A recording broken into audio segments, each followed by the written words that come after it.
College के अंदर माहौल बेहद तनावपूर्ण था। सबके सामने एक बड़ा आरोप लगाया गया कि शादी के समय लड़की नाबालिग थी। हीर के पिता गुस्से में थे और बार बार यही कह रहे थे कि अगर सामने वालों को अपनी बेटी की इतनी ही चिंता थी तो उन्होंने सच पहले क्यों नहीं बताया। दूसरी तरफ नवाब के परिवार पर इल्जाम लगाया जा रहा था कि उन्होंने जानबूझकर ये बात छुपाई और बाद में ब्लैकमेल करने की कोशिश की। डीन ने बीच में आकर सभी को शांत करने की कोशिश की और साफ कहा कि अगर शादी के समय लड़की अंडरएज थी तो ये सिर्फ पारिवारिक मामला नहीं बल्कि एक गंभीर क्राइम है। माहौल और भी गर्म हो गया। दोनों तरफ से एक दूसरे को झूठा कहा जा रहा था। हीर की मां ने साफ शब्दों में कहा कि सामने वाला आदमी झूठ बोल रहा है और वो उसे बहुत अच्छे से जानती है। इसी बीच सच जानने के लिए एक अनोखा तरीका अपनाया गया, लाई डिटेक्टर टेस्ट। हीर ने नवाब के सामने मशीन लगाकर कहा कि अब सच छुप नहीं सकता क्योंकि दिल की धड़कन झूठ नहीं बोलती। नवाब बार बार उससे सच जानने की कोशिश करता है। वो समझ चुका था कि हीर अपनी मर्जी से ये सब नहीं कर रही, लेकिन वो मजबूरी नहीं बता पा रही थी। भावनाओं से भरे उस पल में नवाब ने हीर से सीधा सवाल किया, क्या उसने अपनी मर्जी से डिवोर्स पेपर साइन किए थे? हीर की चुप्पी बहुत कुछ कह रही थी। थोड़ी देर बाद सच्चाई सामने आई। उसने ये सब अपनी मर्जी से नहीं किया था, बल्कि उस पर दबाव डाला गया था। और ये दबाव किसी और ने नहीं, बल्कि अजीत अंकल ने डाला था। अजीत का मकसद साफ था। कोई भी स्कैंडल कॉलेज या परिवार की इमेज खराब न करे। प्लेसमेंट्स आने वाले थे, रणजी सेलेक्टर्स आने वाले थे, और ऐसे समय पर कोई विवाद उन्हें बर्बाद कर सकता था। इसलिए उसने हीर को मजबूर किया कि वो चुपचाप रिश्ता खत्म कर दे। डीन ने भी साफ कर दिया कि हीर ने समझदारी दिखाई, वरना मामला बहुत आगे बढ़ सकता था और कई लोग जेल तक पहुंच सकते थे। लेकिन हीर के पिता इस बात से संतुष्ट नहीं थे।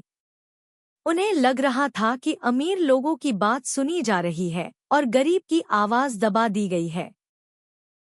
जाते जाते वो धमकी देकर गए कि उनका भी समय आएगा और वो सच सबके सामने लाकर रहेंगे।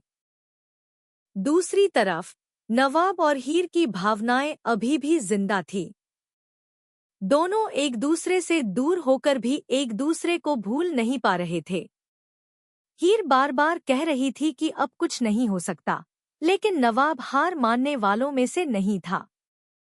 उसने ठान लिया कि वो इस बार सब ठीक करके रहेगा। उधर अजीत अपने मकसद में कामयाब होता नजर आ रहा था। वो खुश था कि उसने प्रॉपर्टी, पैसे और अपनी इमेज सब बचा ली। और सबसे बड़ी बात, उसने हीर को नवाब की जिंदगी से बाहर कर दिया। उसने हीर के पिता को एफआईआर की कॉपी देकर साफ कह दिया कि अब वो दोबारा उनके सामने न आए। लेकिन नवाब चुप नहीं बैठा। उसने सीधे जाकर हीर के पिता का सामना किया। उसने साफ चेतावनी दी कि अगर उन्होंने हीर या उसके परिवार को फिर से परेशान किया तो वो सब भूल जाएगा, इज्जत, रिश्ता, सब कुछ। उस पल में नवाब का गुस्सा और प्यार दोनों साफ दिखाई दे रहे थे। इसके बाद कहानी कॉलेज की तरफ मुड़ती है, जहां नवाब का क्रिकेट करियर भी दांव पर लगा हुआ था। रणजी सेलेक्टर्स आने वाले थे और सभी उसे ढूंढ रहे थे। लेकिन नवाब गायब था, क्योंकि इस समय उसके लिए सबसे जरूरी चीज हीर थी। कॉलेज के अंदर एक और बड़ा ट्विस्ट सामने आया। डिजिटल टीम के पास एक शिकायत पहुंची कि कॉलेज के एक क्रिकेटर ने नाबालिग लड़की से शादी की है। ये खबर अगर बाहर जाती तो सिर्फ नवाब का करियर ही नहीं, पूरा कॉलेज बदनाम हो सकता था। अजीत यही नहीं रुका। उसने इस खबर को आगे बढ़ाने की कोशिश की ताकि नवाब का करियर शुरू होने से पहले ही खत्म हो जाए। उसका मकसद साफ था, नवाब को हर तरफ से तोड़ देना। दूसरी तरफ हीर अपने घर में टूट चुकी थी। वो अपने ही फैसलों से परेशान थी और खुद को दोष दे रही थी। उसने माना कि उसने उस इंसान को दर्द दिया जो हमेशा उसे खुश देखना चाहता था, लेकिन उसकी मजबूरी उसे सच बोलने नहीं दे रही थी। जब डिजिटल टीम ने हीर के घर फोन किया तो उसकी मां ने साफ इनकार कर दिया कि ऐसा कुछ हुआ ही नहीं है। लेकिन अंदर ही अंदर सब जानते थे कि सच्चाई क्या है।